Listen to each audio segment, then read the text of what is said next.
I was coming home after work when I received a call on my cell phone. I answered the phone, and it was the police on the other end. I was told my husband had been injured in a fire. I was puzzled.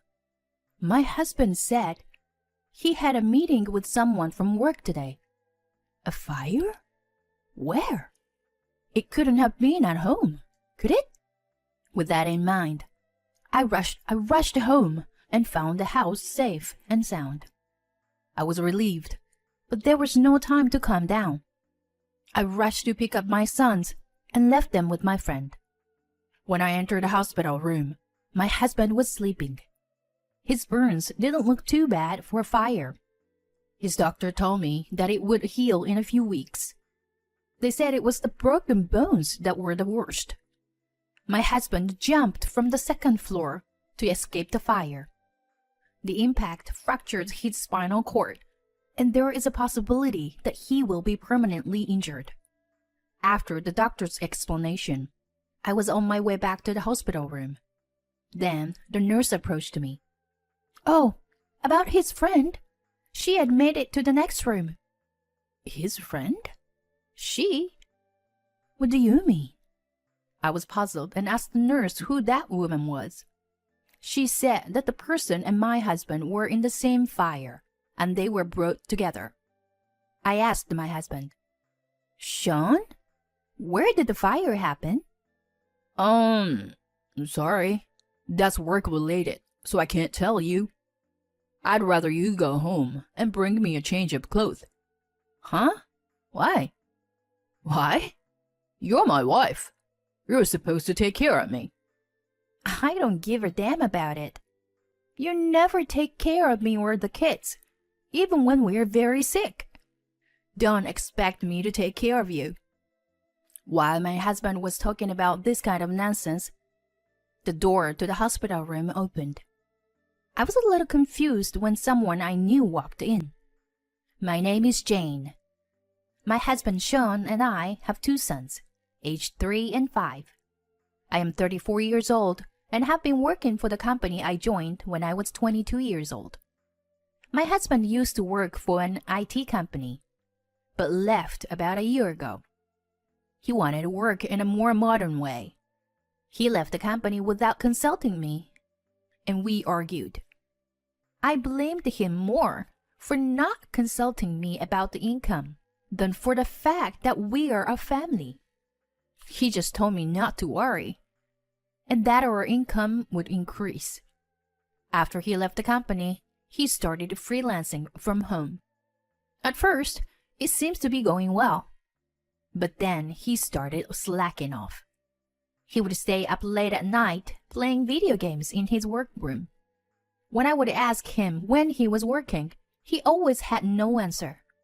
"I can't tell you about my job, even if it's a family member, as there are confidentiality issues."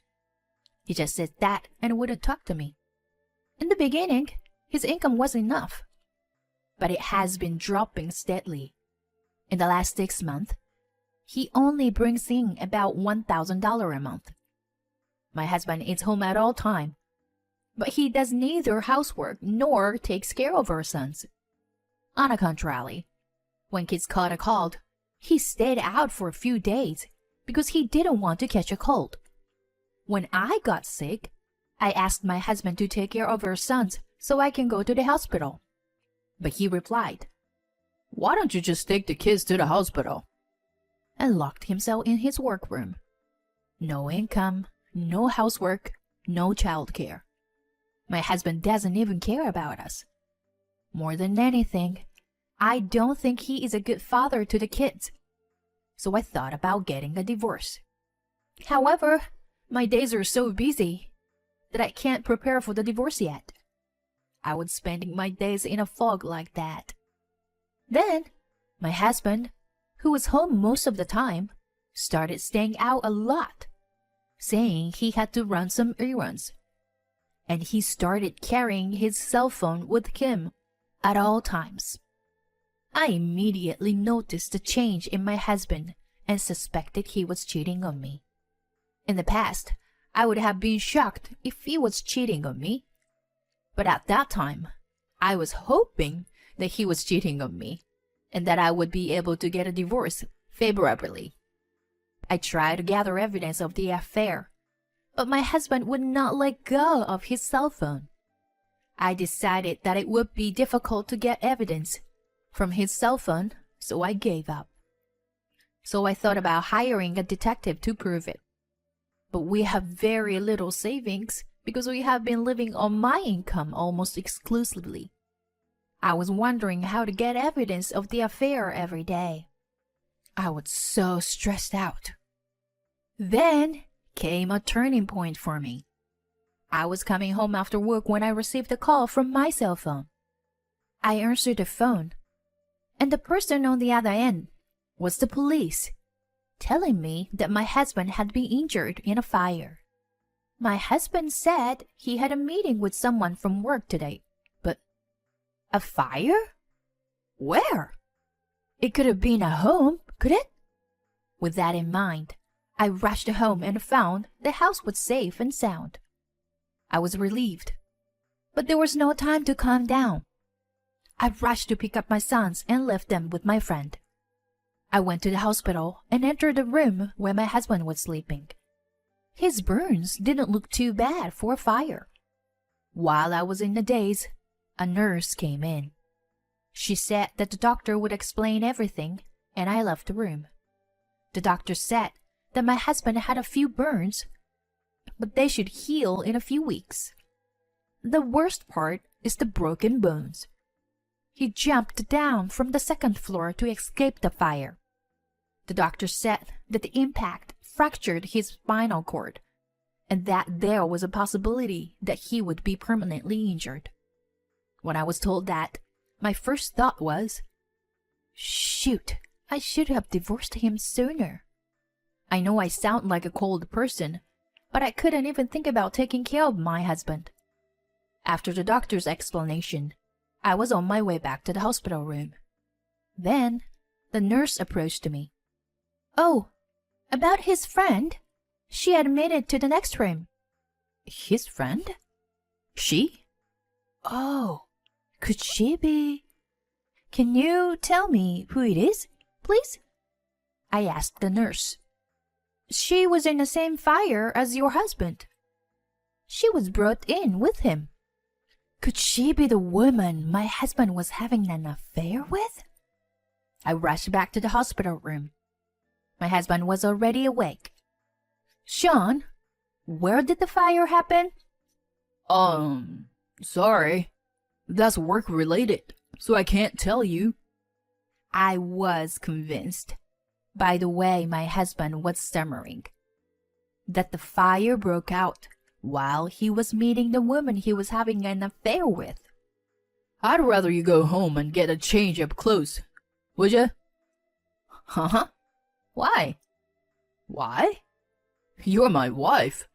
You're supposed to take care of me. I don't give a damn about it.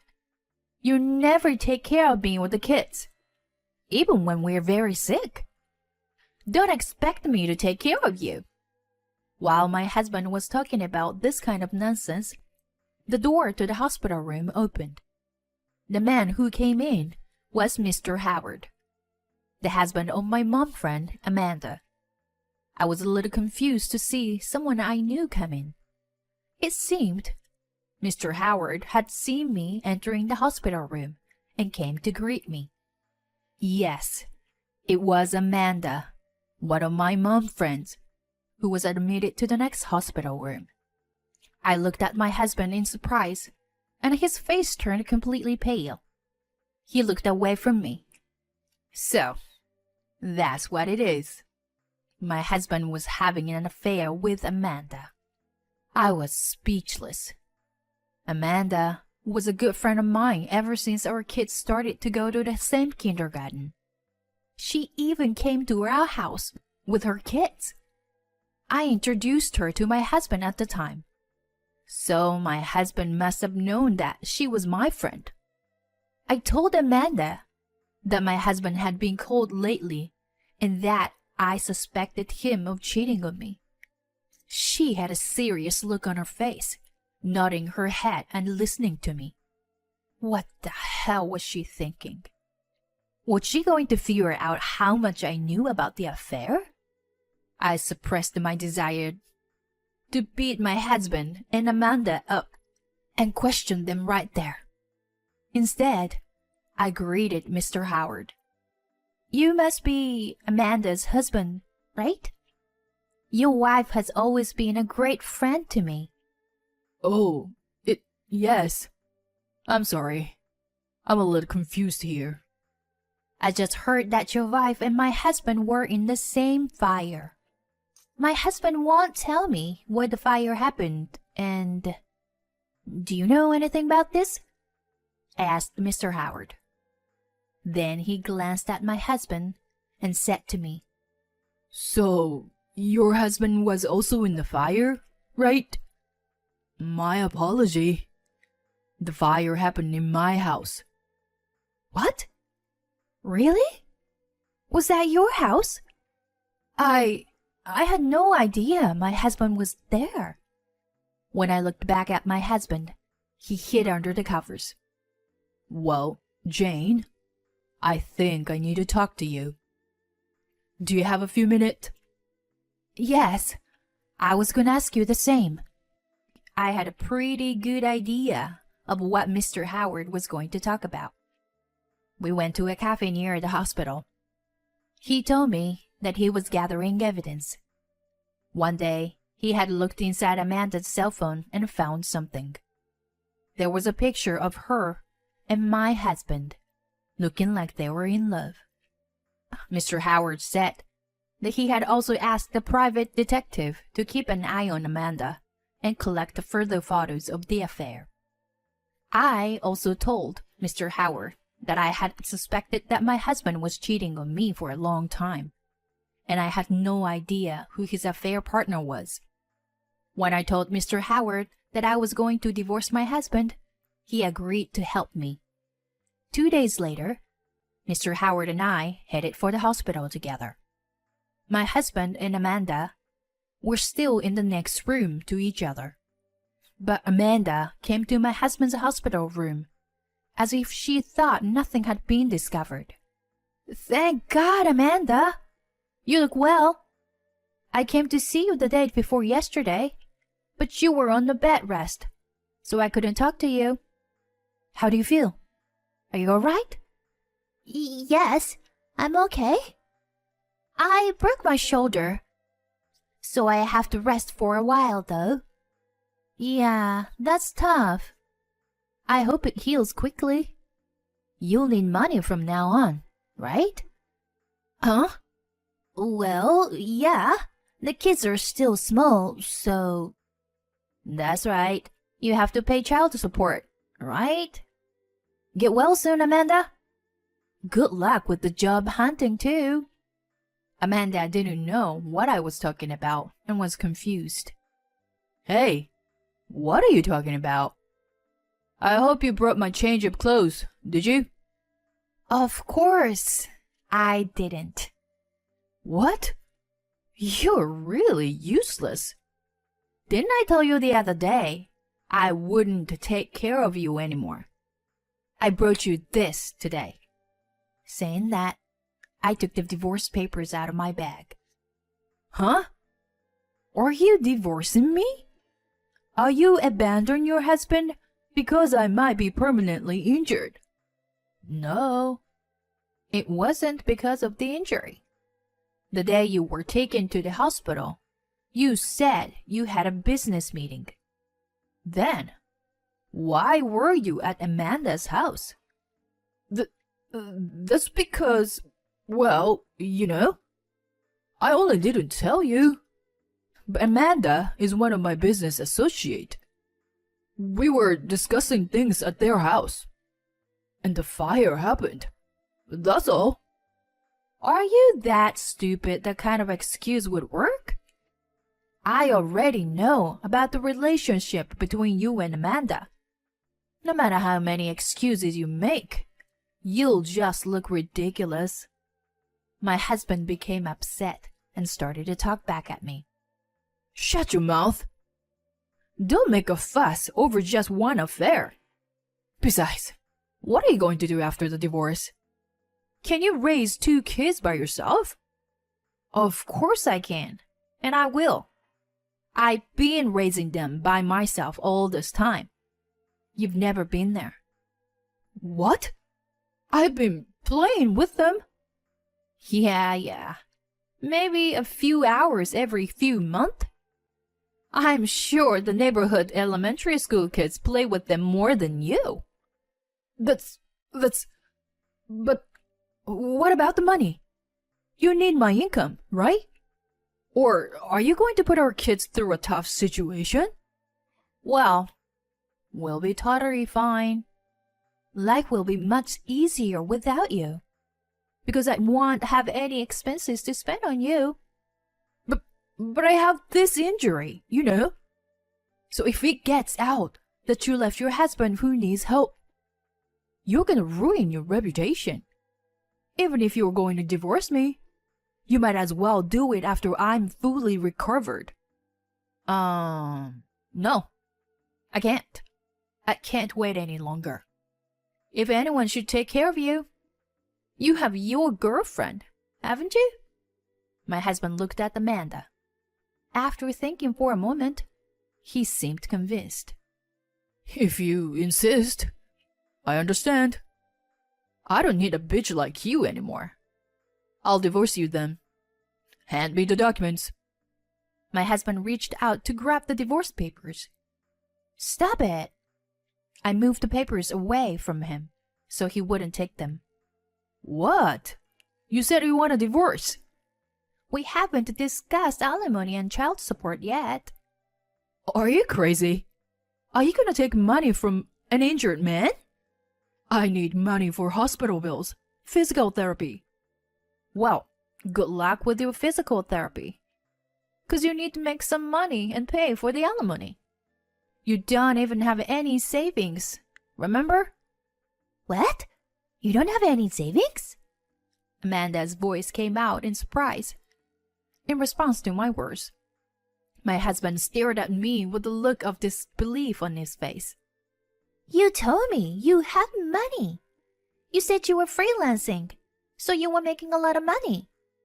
Well, now I just spend it as soon as it comes in. Money accumulates in no time. My husband was desperately trying to make excuses. In reality, his current income is less than $1,000 a month. I could have told Amanda right there, but I didn't want to get into their fight, so I kept quiet. Anyway, my husband agreed to divorce me. I've already decided on a lawyer to consult regarding alimony for the affair. I will ask the lawyer to send a content-certified letter later.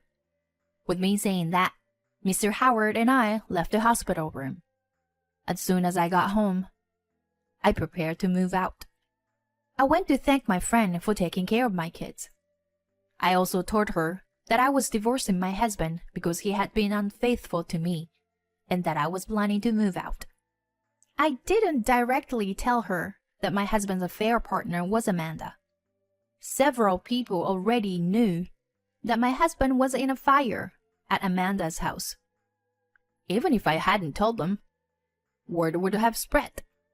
Later, as planned, I hired a lawyer and we proceeded with the divorce. Alimony and child support was hard to come by. At first, my husband said, I'm a freelancer, so I can work in bed even when I'm injured. I'm going to work all day because I have time. Maybe I'll make over 100 grand a year. Even if I get rich, I'm not going to take you back. So I had high hopes that my husband would pay me alimony and child support. But it seems my hopes of 100 grand were dashed sooner than I imagined. Rather, he started to refuse to pay alimony and child support. From asking for an extension of the payment deadline to ask me to reduce the amount. Finally, he called me directly. Don't you think $50,000 for alimony was too much? I think $5,000 is about right. I'm not saying that I can't make money, you know? If you want money so bad, tell it to the people who never offered me a job. I've told you 1,000 times. You need to talk to my lawyer about the alimony. Don't call me again. With that, I hung up the phone. And then the lawyer told me, my husband, that if the discussion goes on too long, we were going to divorce settlement. My husband was freaked out and accepted my terms. Things went smoothly from there. The divorce was finalized with alimony and child support, paid in one lump sum. The Howards also divorced, and Amanda didn't get custody of the children. After my sons and I moved closer to my parents' home, I heard from a mom friend that my ex-husband and Amanda remarried. Seems like they were living in the house where the fire happened. I heard that my ex-husband walks with a cane, and Amanda had shaggy hair and always looks gloomy. They say that the two look like an old couple, even though they were both still in their 30s. My ex-husband got into debt for alimony and child support. Amanda is owed child support for her 3 children. The two of them together must be in quite a bit of debt. But I don't feel sorry for them, because I reduced his bill to my husband quite a bit on the condition of a lump sum payment. I am happy to finally leave my ex-husband. But I am sorry for my 2 sons that they have to leave their father and friends so suddenly. At first, they were confused by the new place. But now, they have made friends with the neighborhood kids and seems to be enjoying themselves. On holidays, my parents come to see them and play with them. For the first time in a long time, I have some alone time. I have more time, money, and energy than I did when I was with my ex-husband. Thanks to that, I can give more love to my boys than I ever did before. Thank you for watching till the end. Please subscribe to our channel if you like. See you in the next video.